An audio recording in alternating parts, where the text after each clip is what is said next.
This entire military is one cohesive, dedicated force.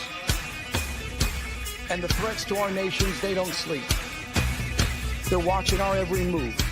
Iran, Russia, China, North Korea, ISIS, Al-Qaeda. They may be watching this right now. Our military should not be mistaken for a cable news gabfest show. We don't care what you look like. We don't care who you voted for, who you worship, what you worship, who you love. It doesn't matter if your dad left you millions when he died or if you knew who your father was. We have been honed into a machine of lethal moving parts that you would be wise to avoid if you know what's good for you. We will not be intimidated. We will not back down. We don't want war. But if you want war with the United States of America, there's one thing I can promise you, so help me God. Someone else will raise your sons and daughters.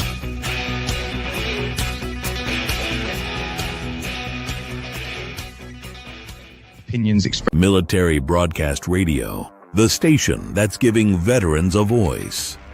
Find us on the web at mbradio.us.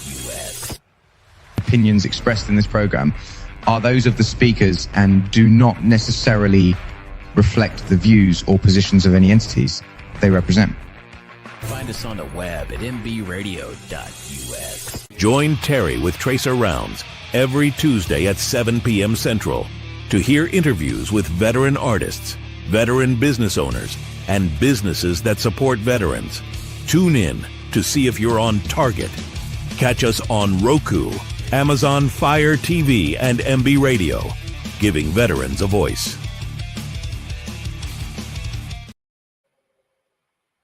Hi, welcome back to Tracer Rounds. I'm your host, Terry, and in the studio with me tonight, I have Kanwar Singh, who is a U.S. Army captain in the Signal Corps. And welcome, Kanwar. So can you tell us a little bit about, maybe, I know you're in the Signal Corps, but can you tell us a little bit about maybe what you do and maybe some of your favorite assignments, how long you've been in the military, and then we'll kind of talk about the other side of that, how you got in the military, if you don't mind. Yeah, no, thank you, Terry. It's a pleasure and honor to be here. Thank you for having me. So before I begin, I have to have a disclaimer in there that these are my views and not the views of the Department of Defense and the U.S. Army or the Massachusetts National Guard or the Commonwealth of Massachusetts. And now that the disclaimer is out of the way, so in terms of my career in the Army, so I have been serving in the Army for a little over 9 years now. And you're absolutely right. I do serve in the Army Signal Corps in the Massachusetts National Guard as a captain. And I have been a commissioned officer for over 6 years at this point. And in terms of my role, I have always been in the Massachusetts National Guard. I've had roles primarily at the company level, although I have also served at the brigade and at the Joint Force Headquarters level. Some of my best assignments include platoon leader time, but also acting brigade S6, and I'm happy to answer any questions that might come up. Very nice. So what would you say so have you been on any deployments, or where would you say you had like your biggest, like that was the coolest thing I've done so far type of moment? Yeah, so I've never deployed overseas. Most of my mobilizations have been at the state level. Okay. You see, during the pandemic, the National Guard was activated quite frequently for different types of missions, to give out vaccines, to help secure our facilities and personnel in the wake of civil unrest. And that's the type of mission that I activated for in 2020-21 timeframe. And in addition to that, I've certainly done all the trainings and other missions that our units get assigned to. And in addition to having done the mobilization at the state level, I've also had the great opportunity to represent the Massachusetts National Guard in 6 different Boston marathons. It's been so much fun wearing the uniform and doing the marathon. I highly recommend it. It gets tiring after a while, and look, each year has been different. But I just love, being on the course, cheering on our soldiers and airmen, but more importantly, cheering on other runners and bicyclists and folks who are on the wheelchair, just put in enormous amount of effort in different categories that they get to participate in. How long does it take you to train for a marathon? And what's the secret to training for a marathon? Because I've done plenty of runs. Obviously, I was in the Army too, so I've done plenty of running. But I kind of stop at maybe a 5K. I haven't really gotten to a marathon of 26 miles. So what's the secret? Yeah. Look, our category is a little bit different because we provide security in the Mass National Guard to Boston Marathon. They give us about 25 or so slots each year. And we have our own process for folks to apply and be selected, both from the Army and Air National Guard in Massachusetts. And I have been really fortunate to have received a bib for the past 6 consecutive years, except 2020 because the marathon got canceled. Yeah. And so we have to do it in uniform. I think that's really the main difference. And secondly, we are not allowed to run, which makes it so much harder. Oh, Because frankly, you have fewer steps, right, when you're running as opposed to walking this whole thing. So yeah. the first year I did it, I was in so much pain. I think I was in bed for 4 or 5 days. It was also brutal because it was really cold that day, 2018. But since then, I've certainly gotten more used to it and prepared for that. But to answer your question, I spend a lot of my time staying active, even if it's standing at my desk, because I do have a very sedentary lifestyle, sadly. I do spend a lot of my time on online meetings. And so there's not a lot of physical activity involved throughout my day, but I have to force that throughout the day, right? So Yeah. like literally right now, I'm standing. I have a standing desk. I highly recommend it for anyone, who wants to be physically active. Because look, and there've been numerous studies, right? Research studies that you might be burning just, an extra 9 or 10 calories an hour standing versus sitting. But what gets me going is the fact that it gives me more energy, and it keeps the blood flowing. And so I obviously make sure, work out at least 5 times a week, 15 minutes of HIIT workout, and then we can talk about that as well. But you just got to, I think you have to stay physically active. But most importantly, actually, besides the physical training, and this is maybe counterintuitive to many people, but nutrition, sleep, and stress management. To me, that's 80% of it, right? Yeah. You're eating healthy, you're sleeping well, you're managing your stress. Those are actually huge components of physical well-being and mental well-being as well. How much sleep would you say you get a night? Well, if you asked me this question, Terry, a year ago, I would have said 8.5 hours consistently a night. Yeah. And I have a 1-year-old now, and so it's every couple of hours I wake up, and then it's obviously a good day if I get 4 hours continuously. I understand the struggle. I mean, I don't have little ones anymore, but I usually operate on about 4.5, 5 hours of sleep a night, just depending upon. So I get it, but I was just curious since you said that was such a good component to well-being or a part of the whole well-being. So I was curious how much sleep you were getting because I know I probably don't get what I should, but I think I get what I need maybe. Yeah. Well, so the first thing I'm going to do right after this interview is actually go to sleep Oh, because my son's going to wake up, yeah. probably at midnight and 2 and 4 in the morning. So I Okay. try to, recover for that by maybe sleeping an extra hour if I can. But obviously, it's not like 8 consecutive or 9 consecutive hours of sleep. Yeah. So yeah. Very cool. Well, so I wanted to tell the audience where I met you, and so then maybe we can kind of talk about um, how I came to understand or how I came to know about your story and your message, and I really want to get to that too. So earlier, well, I guess later this fall is what it was. Really, in October, I went to the Military Influencers Conference, and um, Kanwar did as well, and he was a speaker, and he gave a mighty talk and I was present for the mighty talk, and I was so inspired by his story and his tenacity and his persistence. I was just in awe of how persistent you were and how you really wanted to serve and you couldn't because of limiting factors of on religious expression and that type of thing. And so I really wanted to dive into that. So can you kind of so it the topic was called persistent. Oh, I just my thing went dead. It's so the courage to persist matters more than success or or failure in life. And so I thought that was such a good topic and such a good title. So can you tell us a little bit about your story and how you came to join the military and get your commissioning into the Army National Guard? Yeah, absolutely. Thank you, Terry. Look, my story to serve in the military started at an academic institution, just like I'm sure many of the folks here. Either if you were in high school or college or graduate school, you may have thought about joining the military. So I was actually in graduate school in Cambridge, Massachusetts, in 2014, and I had the distinct honor to hear Senator John McCain speak at my graduate school. And I was really inspired by him and his courage and his service to our nation in the United States Navy.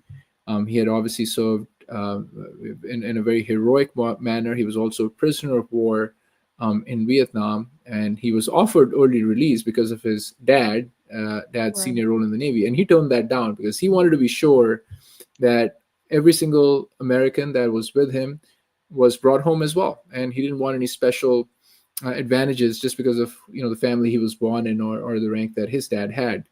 And so he encouraged everyone in the audience to consider serving, and I was inspired by that. That year also happened to be the first year anniversary of the Boston Marathon bombings, and I knew that the National Guard had played a very pivotal role in the aftermath of the bombings. So I wanted to serve my country. My grandfather, great grandfather, had both served in the British military. They were both in the infantry. Oh, wow. And after I immigrated to the U.S., I wanted to serve my adopted country. And so I figured, hey, I have an undergraduate degree. I speak some foreign languages. This was also when we were still at the height of the global war on terror. Yeah. And so I said, hey, maybe my skills can be useful to our military and it'll help us. My service could help, protect the lives of our fellow Americans. So why not? I should do that. And that's really how I got started. Now, the challenge, and for those of your listeners who might be listening in and can't see me, is I also happen to be a practicing Sikh. And Sikhism is the fifth largest religion in the world, and we believe God's creation is perfect, and that's one of the reasons we don't cut our hair or shave. And we also keep our hair covered in a turban to show respect to God. And Sikhs have been doing this for 5 centuries. And as you can imagine, one of the first things that the U.S. military does to our recruits, especially our male recruits, is we force them to get a haircut and be clean shaven. And so that's been going on for a few decades. Now, what's interesting is actually Sikhs have been in the U.S. military, specifically U.S. Army, for 100 plus years. There was actually wow. a Sikh soldier who fought and served in the U.S. Army in World War I Really? in Europe. Yeah, Bhagat Singh Wow. Thind. You can look him up. Really a remarkable guy. But he was there in his uniform with his turban and beard, and no one had issues with that. And again, Sikhs served in the U.S. military during World War II, during Korean War, during Vietnam War. But in the 80s, they changed the policy. Essentially, DoD said no more religious accommodations. So everyone has to look the same. And the folks who were serving with their articles of faith. And this impacted not just Sikhs, by the way, but a lot of different folks from different religious backgrounds. I'll give you a simple example. There are some Baptist women who don't cut their hair. And there are Jewish men who keep a beard, especially from Orthodox traditions. You have Muslim men who do the same. You have Hindu troops who might wear janu or special religious articles of faith, among a whole host of other religious beliefs. So again, DoD, Pentagon came in and said, hey, no more religious accommodations. Everyone has to look the same. Now, what's interesting is a few years after that, Congress passed a law saying that Jewish soldiers, airmen, Marines, and sailors could keep their beards and have a yarmulke, which is fantastic. But they only put in place a religious accommodation for Jewish troops. That's it. If you were not Jewish, you had to abide by the grooming standards in the military, that the military has. So for about 3 decades, no one could join with the Articles of Faith. Now, in 2007, 2008, at the height of the wars in Iraq and Afghanistan, the Army gave accommodations to a sick doctor and a sick dentist and a sick medic. Now, obviously, at that point, we had an extreme shortage of personnel, including medical professionals in the military. And so the military is like, all right, we'll just give a very limited accommodation.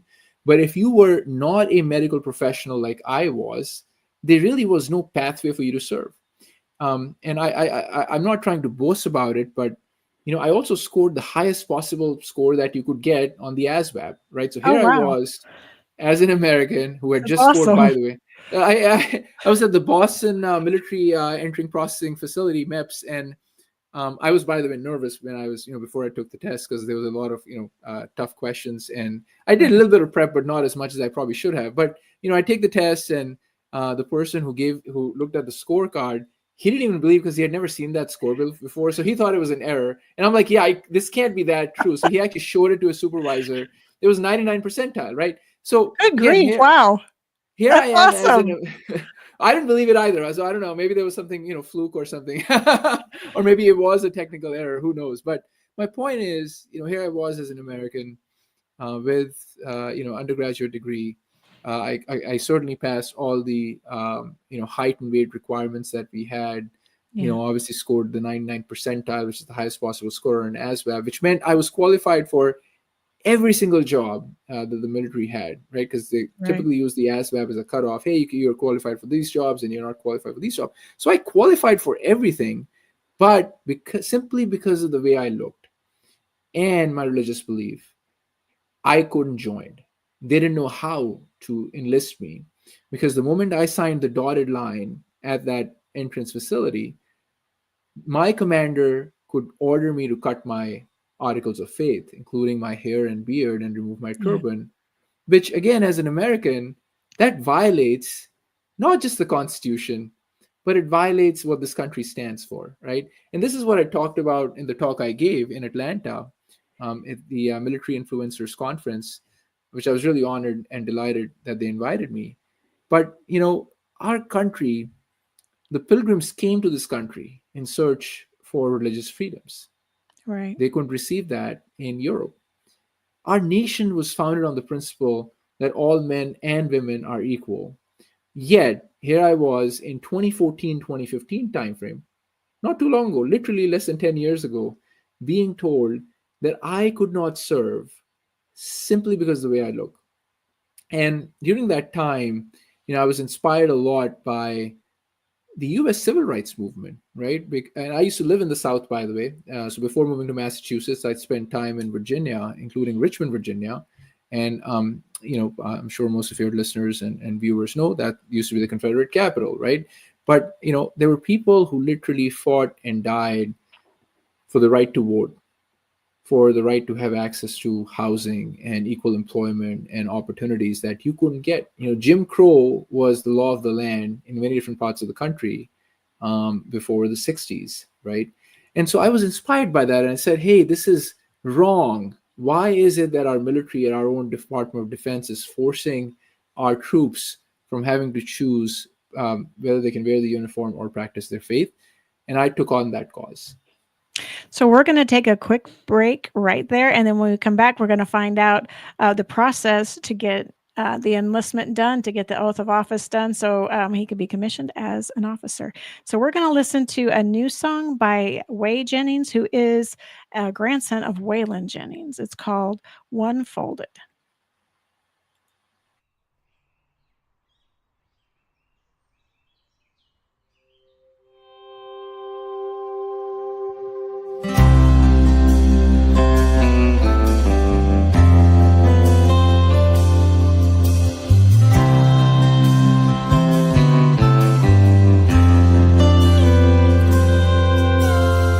I thought we were through with this. Then I watched the evening news. There were folks that still wouldn't stand for the old red, white, and blue. At first it made me fight and mad how they think that that's okay. Then I thought they just don't understand, and given a chance I'd say, have Have you ever been there when taps was played or for a 21 gun salute? Had to hear the words you never want to hear? Have you ever had to face that truth? When a son or daughter didn't come back home to a family so devoted, then you might not disrespect our flag. If you'd ever been handed one folded.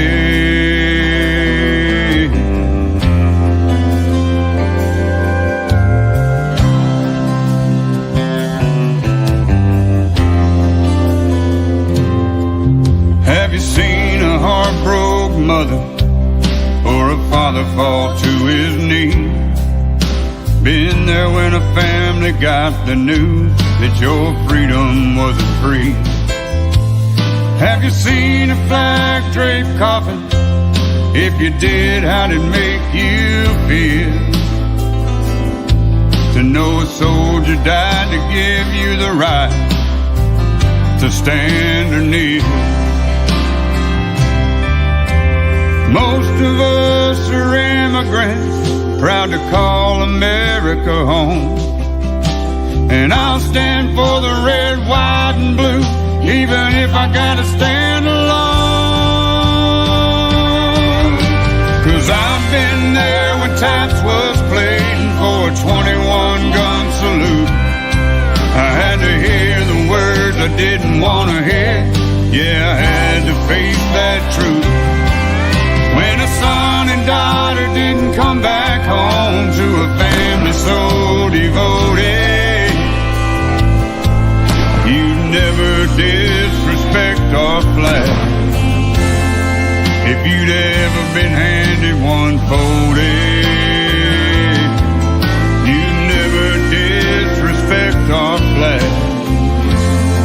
If you'd ever been handed one folded.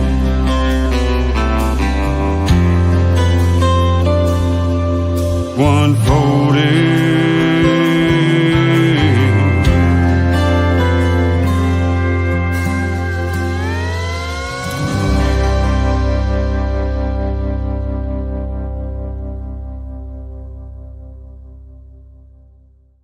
Opinions expressed in this program are those of the speakers and do not necessarily reflect the views or positions of any entities they represent. Find us on the web at mbradio.us. Welcome back to Tracer Rounds, and I'm your host, Terry, and we're giving veterans a voice. And tonight's veteran is Kanwar Singh, who is a U.S. Army captain in the National Guard, and we were talking about his journey to enlistment. So if you want to just pick up where you left off, I'd be happy to hear how that story goes. Yeah, absolutely, Terry. So, by the way, that was an incredible song, and thank you for playing that. I served in the Honor Guard, did about 30 missions where I had to present the folded flag to the next of kin of a fallen veteran, and that's tough, and I get emotional. It's an honor too, but it's tough. Yes, it is, and it's one of the most prestigious and honorable things I've done wearing the uniform. I always wanted to be sure we did the ceremony in the best professional manner possible, because that might be the last memory that their loved ones might have of these fallen troops. And I always actually went through their bio, and I would always learn about their families and their service to our nation before I went off on mission. So thank you for that incredible song. So just to continue where we left off. So around that time in 2015 or so, I had the opportunity to work with our congressional delegation in Massachusetts. And I ended up working with Senator Warren and Senator Markey and Representative Capuano. I was also working with Senator John McCain's office. We had bipartisan support for this, by the way. And I also had the opportunity a few months prior to that to meet with some senior officials from the White House in DC at the White House. And I asked them this question. I'm like, listen, here I am as an American trying to serve my country, and I just can't simply because of the way I look. And what are you doing about it? And none of them, had an answer. Right. which really appalled me because we had the Department of Defense using our own taxpayer dollars discriminating against Americans, not just on any other aspect, but religious freedoms. One of the main principles on which we were founded as a nation. So I had made up my mind in 2014 or so that, hey, I was going to fix this. This was the hill I was going to die on. And, my family and friends thought I was crazy because they're like, listen, you're in grad school, you have a great future ahead, Right. And look, for those of you who know this, right, and I was trying to join the National Guard. Most people sadly in the National Guard and reserves, it's not about money, right? We do it for the love of country Right. because you really don't make any money, right? You're Right. actually losing money oftentimes because you have so many other obligations required. So it was not about money, right? And that's what my friends couldn't understand. They're like, listen, Kanwar, you have a great career ahead. Why are you taking on this cause? There's other better things for you to do. I said, listen, no, I do not want to wake up 5 or 10 years down the line and hearing that yet another American, regardless of their religious beliefs, Sikh, Hindu, Buddhist, Christian, Muslim, folks of any other religious background, or none at all, is being discriminated against simply because of their beliefs. And so I also thought it was hypocrisy at its finest, where our country would lecture other countries on religious freedoms, yet our troops here could not even serve with their articles of faith in uniform. Right. So again, I took that cause on, and I would wake up every single morning that I want to do something to fix this issue. And I talked to anyone and everyone in Boston area, in DC, wherever I was traveling, telling them about my cause and why I'm supporting of this. And luckily, we had bipartisan support. So somehow, over summer of 2015, I managed to convince the entrance facility in Boston to let me enlist because it was a catch-22. They couldn't issue me a religious accommodation unless I was already in the military. I said, sure. I'm like, let me join. But then they're like, well, if we let you join, then you'll have to immediately cut your hair and shave. So somehow I convinced them, hey, let me join. Don't send me to basic training. And we'll see what happens. So I ended up enlisting in August of 2015. And I did not know what was going to happen next. Because on one hand, the military could have ordered me to cut my hair and shave, and that would be considered at the time a lawful order by my commander, and I'd have two options. And I knew what I would do, but I had two options. Either I would have to give up on my sincerely held religious beliefs or face court-martial and prison time. And I was actually more concerned about that because I was young at the time and I didn't want to ruin my career for my life having experienced court-martial. So I'm like, okay, that's the only time I had a pause, because so I ended up consulting some lawyers. I'm like, what was going to happen? They're like, well, we'll try to help you out and we'll try to prevent you from being court-martialed at that point. I'm like, sure, I'll take your word for this. so I end up being enlisted, and then we start the official process for religious accommodation. Everyone in my chain of command in Massachusetts National Guard was very supportive. So I had the interview with my commander. I had to interview with my chaplain, and they all wrote supportive memos on my behalf that I have sincerely had religious beliefs. I've always been a practicing Sikh. So it's not like I just woke up one morning, I'm like, oh, I'm going to screw with the military and try to change policy. Oh, how can I do that? Let me just become a Sikh, right? So they try to understand my faith.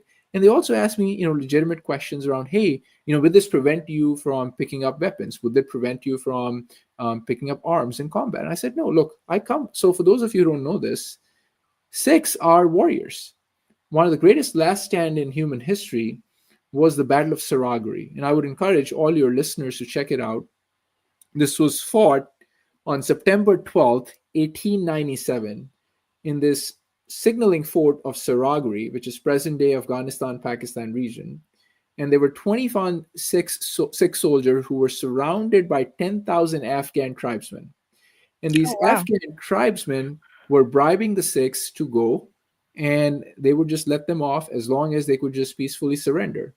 But, Sikhs, we are born warriors. Surrendering is not in our language. And so the Sikhs said, well, it's game on. We're going to fight until the end if we have to. And that's what happened. Wow. 21 Sikhs, 10,000 Afghan tribesmen. The Sikhs ran out of ammo. And it was hand-to-hand combat. Sadly, they all died. The next day, when the reinforcements came, they found the bodies of 21 Sikhs, but they also found the bodies of 600 Afghan tribesmen. Oh my goodness. Wow.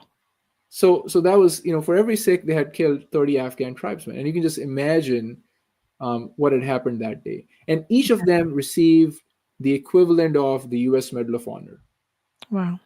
And one of the things I want to do is actually I want to visit the signaling fort of Saragri. I've seen pictures of it. There's a memorial there, but I don't think that region is very conducive for us, especially if you're serving in the U.S. military.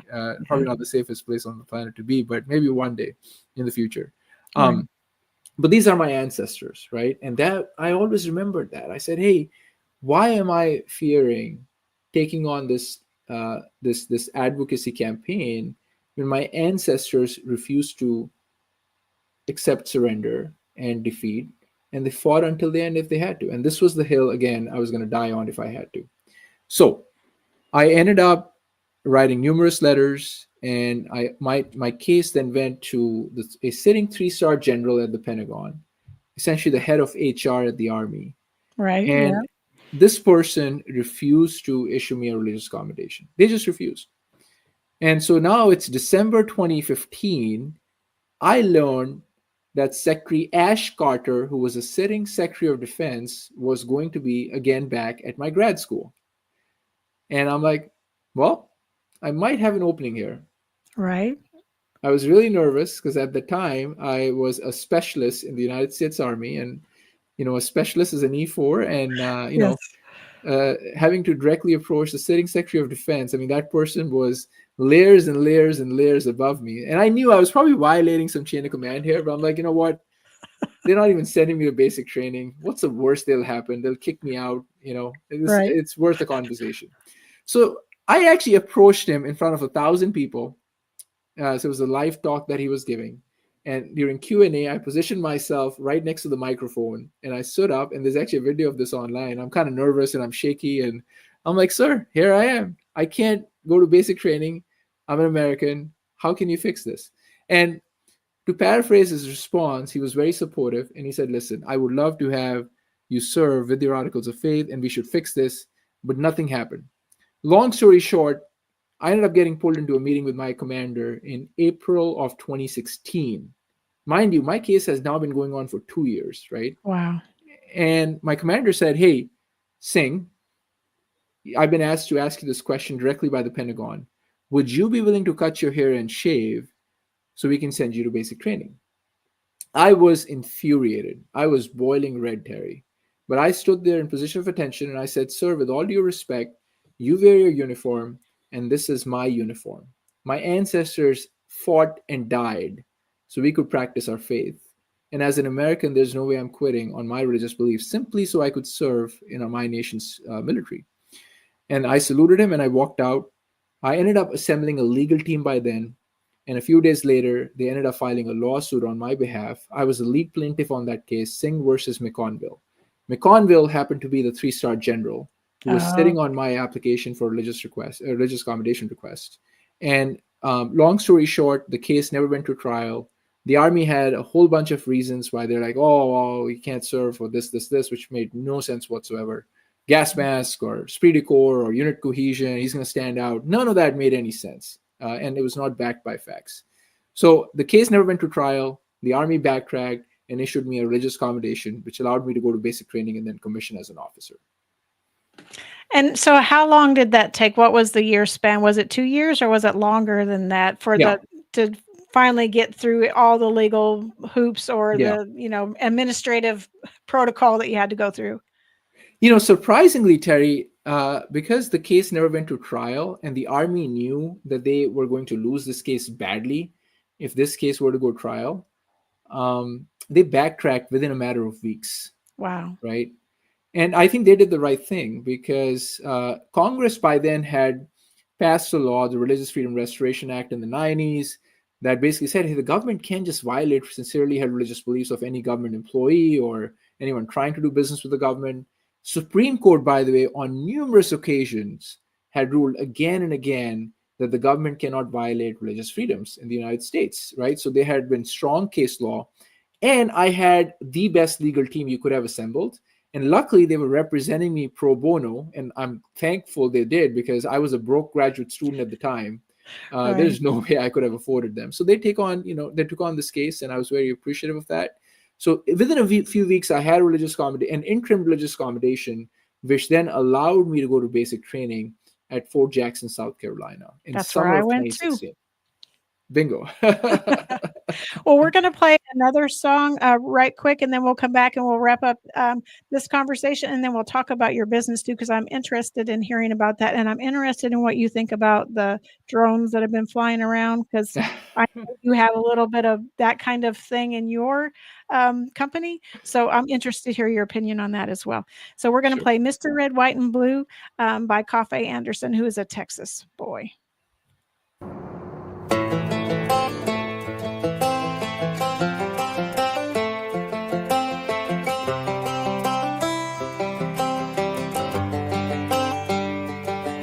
It's the guts and it's the glory, 100 stripes, 100 stories. It's the Pledge of Allegiance on the 4th of July. It's them handwritten letters from home. It's them sleepless nights alone. It's his newborn baby he left with his wife. Mr. Red, White, and Blue, lay down, here's a line. Mr. Red, White, and Blue, for these stars and stripes. Hey.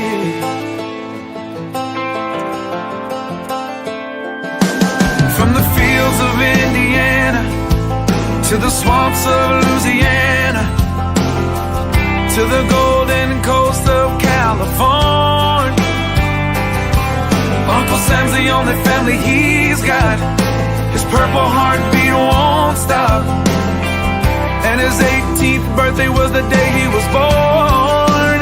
Mr. Red, White, and Blue, lay down, here's the line. Mr. Red, White, and Blue, for these stars and stripes. Mr. Red, White, and Blue, stand on the front line.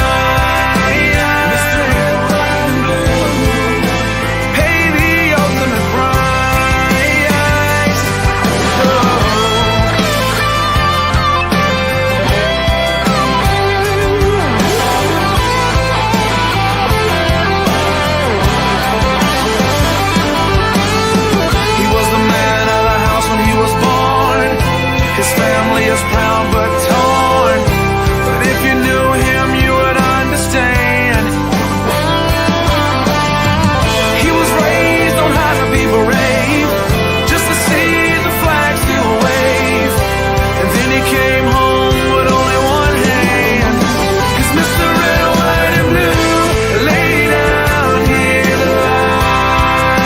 Mr. Red, White, and Blue, for these stars and stripes.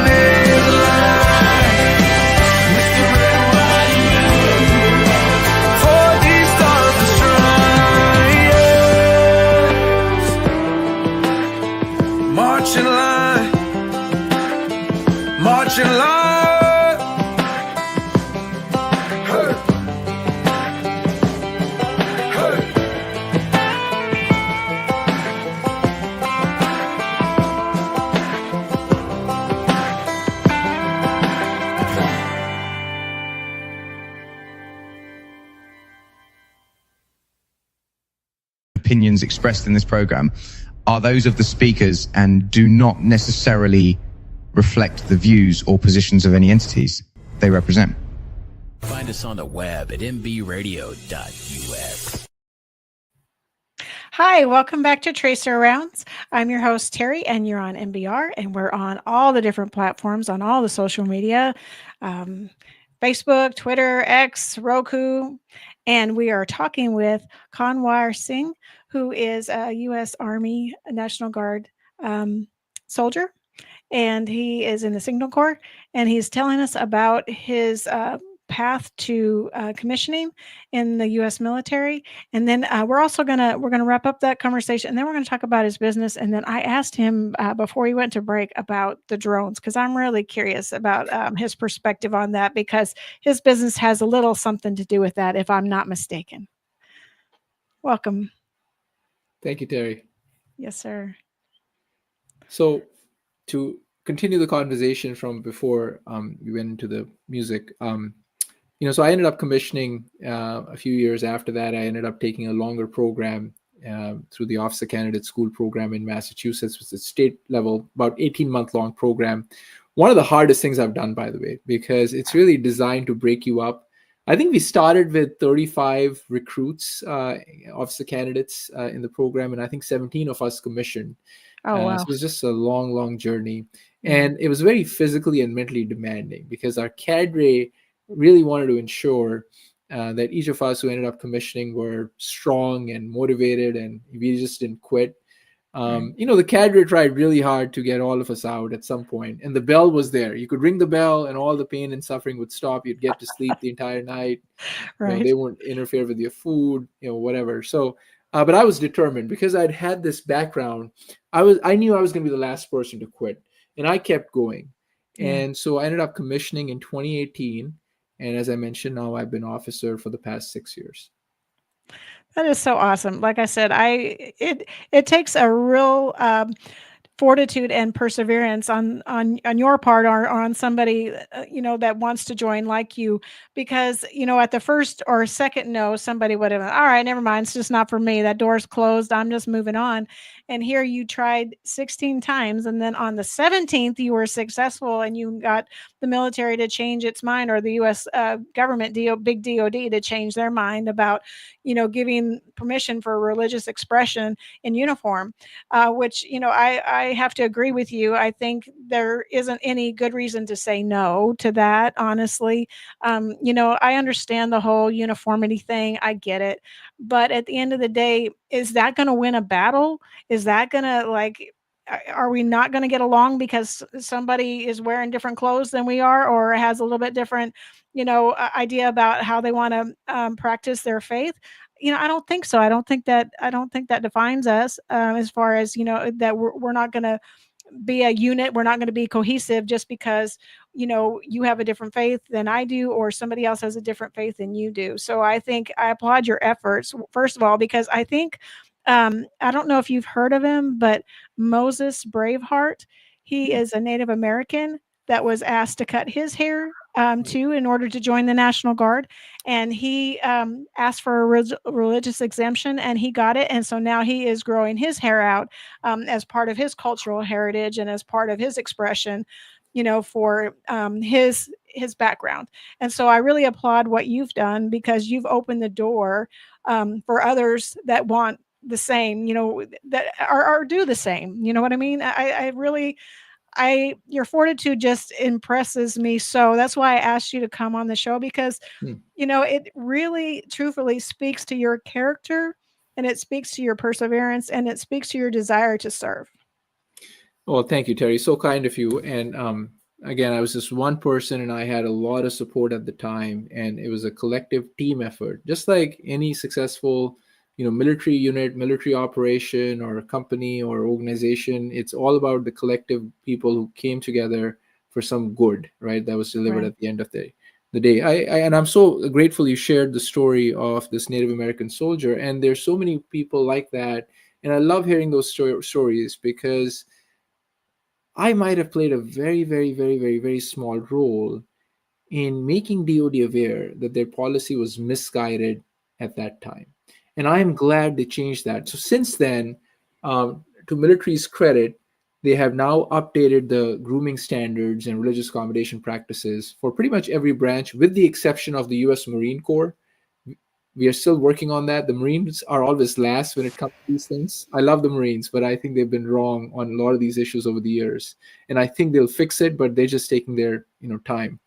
But today, regardless of if you're a Sikh, Buddhist, Hindu, Muslim, Christian, Jew, pagan, person of any other religious background, you can now practice your faith and request a religious accommodation and wear our nation's uniform. Today, women can serve without having to put their hair in a bun, which, by the way, was causing so much hair loss to women and stress. And the DoD is like, well, this is misguided. Let's fix this. Today, African American women can serve in uniform with locks and braids, and they don't have to straighten their hair either. So again, one small change that I might have helped push for has led to these incredible success stories.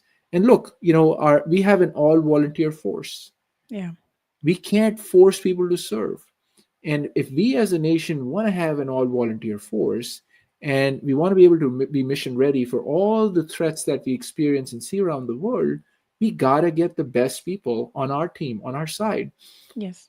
During World War II, one of our secret sauce was the Navajo code breakers. Yeah, the code talkers. Yeah. And so, the Nazis and the Japanese could not figure out what they were communicating because they had their own language that no one else knew how to communicate in. Our diversity and our ability to bring folks from all different backgrounds to support a national security effort became one of the big reasons we won. Right? Right. It's our strength. Yes. It was our strength. I mean, as a Signal Corps person, as a Signal Corps soldier, I just love that history. Had it not been for these amazing human beings who were able to communicate in one of the most encrypted manner possible, no one could break their code, we won. Right? Right. And so I think, for us to succeed in the future, we have to rely on every single person we have in our nation who is able and willing and fit, can meet our high requirements to serve. I agree. I agree because, our diversity makes us stronger, not weaker, because it's part of a whole collective team, because if all of us had the same experience, we wouldn't grow and we wouldn't have developed these amazing scenarios, where we collectively, we do something huge because we bring all these diverse thoughts and experiences with us. And then collectively we can come up with these amazing things, that make us successful, operations, just programs, anything. I mean, when you have a diverse team, you have a strong team, in my opinion. That's right. I agree. So let's talk a little bit about your business, if you don't mind. Yeah. So I briefly researched it, but I look to you to kind of give me the scoop on it. Absolutely. Look, 2 years after I commissioned as an officer in the Army, I got a phone call from the Pentagon. And so there was a colonel on the other side. He said, "Hey, Lieutenant Singh, I need your help to commercialize some critical technologies that originate in DoD, but we don't have a pathway to get them out of the lab." So there's about 70 or 80 billion dollars that the federal government spends in research and development of critical technologies. Yeah. The invention of the internet and GPS are just two of the examples of technologies that actually originated in DoD, and now we are all benefiting from those on the commercial side and civilian side. But there's a whole bunch of other technologies that get a lot of investment from the federal government, but never leave the labs. So I was asked, because of my background in technology and communications, to help us with some of these technologies. And I said, sure, I'll do anything for the flag. And what ended up happening was I came across a technology that was a GPS independent position and navigation technology. And I live in Boston. And for those of you who've ever been here or have been to other parts of the country where GPS signals are not great because you're probably surrounded by buildings or mountains or other structures, well, it's problematic. And so I also knew, as having lived in Boston, that this is problematic. We got to think beyond GPS. And so that's where I got paired with this technology from the Army Research Lab, the ARL. And I actually ended up licensing that technology and started my own company called Skyline Nav AI. And we've taken that fundamental research that was done by DoD, and now in a private sector capacity, we are commercializing that for the good of not just the Department of Defense, but also the civilian market. Our goal is, if there is, God forbid, an act of war where an adversary is jamming, denying GPS, which would be very catastrophic for the US economy, we have a resilient GPS independent solution for cars, for trucks, for drones, for aircraft, you name it. What's happening right now in Ukraine, if I can talk about that for a bit, Russia has been quite effective at jamming, denying, disrupting GPS. And this is one of the big reasons why a lot of the US and NATO supplied munitions have not been effective because Russia has just been so good at just taking out GPS. So that's where a capability like ours could come in. And our hope is that through the wide adoption of our technology on almost all of your devices and cars and trucks, drones that rely on GPS, we can reduce our nation's dependence on GPS. That's what we're doing at Skyline Nav AI. And now we've recently also started to manufacture US drones and US robotic systems because I want the United States to lead in the 21st century. And a big part of that is going to be robotics platforms.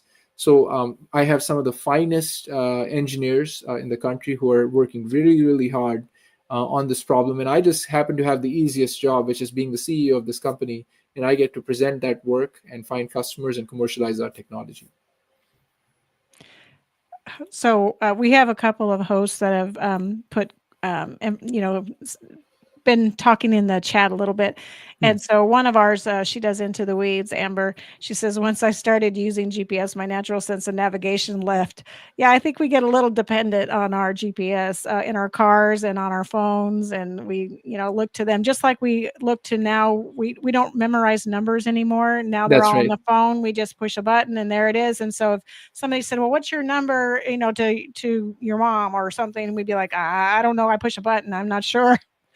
So yes, you're right. We're very technology dependent in its various forms. So if it's navigation, if it's, like the cell phones and numbers and things like that, we are very dependent. So if like Russia was jamming signals and somebody did that to us here, we would be in big trouble. I agree with you wholeheartedly on that. So what do you think about the drones?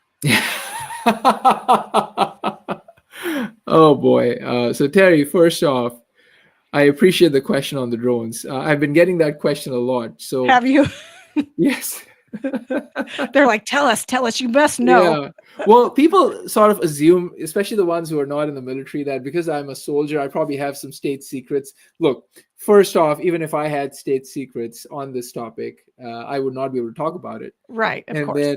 Then secondly, I certainly have my own personal opinions. Okay, so these are my views. Again, I'm going to reiterate the disclaimer we had at the beginning because the next thing I don't want is someone quoting a U.S. Army. I heard this from a U.S. Army captain in the Signal Corps. Okay, so these are my views. Yeah, he said he knows. So I think there's three possibilities of what might be going on. First off, I do think this could be an adversary like China or Russia or Iran, who might be conducting surveillance of our critical infrastructure, and they might have sent out these drones. This is not too different from the Chinese balloon we had a few years ago. Yeah. The second possibility, which again, these are my views, we could have a secret or perhaps a not so secret, but under the radar defense program or intelligence program. So these drones might just be U.S. drones, by the way. And the broader term for these is UAVs, right? Unmanned aerial vehicles, etc. So there's different terminologies for that. But UAVs is a broader term that encompasses drones. Drones are just one small segment of that. Number three, which I am actually rooting for this, which might be crazy, okay? But, take it for what it's worth. I hope these are aliens. I really do. Yeah. And you never know. They've been so fascinated by what we've been doing on Earth that they have sent out, some sort of sophisticated reconnaissance, or perhaps they're trying to land and, bring us some knowledge from outer space or from another universe. And just, who knows, that might be really critical. And, I love how people are trying to shoot the drones out with their pistols and, with their long range guns. And look, first off, that defies laws of physics. It's very dangerous. Please do not do that. Yeah, don't do that. But if it's truly aliens who are trying to help us, let them just do what they're trying to do, and we'll figure it out. So that's my personal take on that. Well, option 4 too, I've heard the other day, was that it's Amazon getting ready to launch their UAV delivery system. So they're testing it at night, so it's not it's not interfering with the day traffic. So they're doing it at night so that they can practice and then see if they can find their way in the dark too. Like they can navigate, and find where they're supposed to go. So I don't know. It's an interesting thing. And, to me though, it's interesting that the federal government hasn't shot them down. So that tells me something, because when it came to the Chinese balloons, they were like, okay, well, these got to go. So I have a feeling it's something other than spying, because otherwise they'd already be gone. I'm thinking. That's my thought. That's Terry's thought. That doesn't mean I'm right either, but I'm just saying it seems to me that if they were worried about them, they wouldn't be there right now. Yeah, well, actually, I like your hypothesis too, Terry, because I want nothing more than Jeff Bezos to deliver my chicken soup at midnight, and other canned stuff, because even 2-3 hour delivery doesn't cut it sometimes. You just want something immediately. Right. And that's where these UAVs, if Amazon is indeed flying them, or Walmart or other companies, I wish them luck and success. So me too. I was talking to my son, and he was talking about, I know we only got a few minutes left, but he was talking about those, I don't know what you call them. So forgive me for being not smart on the technology, but the automated like vehicles that deliver packages in California. So if they come across an obstacle, they'll back up and then they'll try again, and they keep just like maneuvering until, like if you're trying to make a 5-point turn in a 4x4 because you're in a tight spot, it's the same kind of thing where you're back and forth till you finally get the turn. So I know that stuff out there does exist. We haven't seen them fly things yet, but that Dallas was supposed to be the place where they were going to fly people, from here to there quickly in like a car. So, the technology's out there, it's coming, I think, but I don't know. I just wondered what your take was, because I had my own thoughts, but I was like, I want to get more information. So I'm looking to the experts, because you have patents and everything else, as I was reading, on different technologies and different things that you're still working. So you were a Harvard teacher, like you're highly educated. So like I said, my hat's off to you literally, because you're smart enough to do anything in the world, but you want to serve. And that's what just, that just gets me right here, because that's amazing to me. No, that's very kind of you. The greatest calling we have is to help each other and give back to our society. And I think the military is an incredible organization. I've met some amazing people through the military. Yes. People that I would not have met otherwise. And it's been a great privilege and honor to wear our nation's uniform. And I want to keep doing that for as long as I can. I agree with you. I just retired 33 and a half years. Oh, so. That's amazing. Thank you for your service, man. Yeah. Thank you for yours, sir. Because like I said, you fought really hard to get there, and I'm so glad you're there, because I know you're going to be doing great things in that Signal Corps. Like you're going to be keeping us up with that technology, and you're going to be helping us be successful should we experience an outage of GPS and that type of technology. So I'm going to be looking for you. Oh, thank you for that, Terry. I appreciate it. Oh gosh, this has been so much fun. I appreciate so much for you to be on the show tonight, and I appreciate you clearing your schedule for me. I know you had a conflict, so I really appreciate you coming on anyway. And I thank you for your service. I thank you for what you're doing for the country, and I thank you for what you've done for others in promoting religious freedom in the military. Oh, thank you, Terry. It's my honor, and thank you for inviting me to the show. You're welcome. And so this is going to be the end of the show. We've got to wrap up, but thank you so much for coming. And I'd love to have you back on sometime when we can talk about your technologies, if you don't mind. Absolutely. All right. I'll be there. This is Teresa Rounds signing off. All right. Thank you. Thank you. Ladies and gentlemen, thank you for tuning in to Military Broadcast Radio.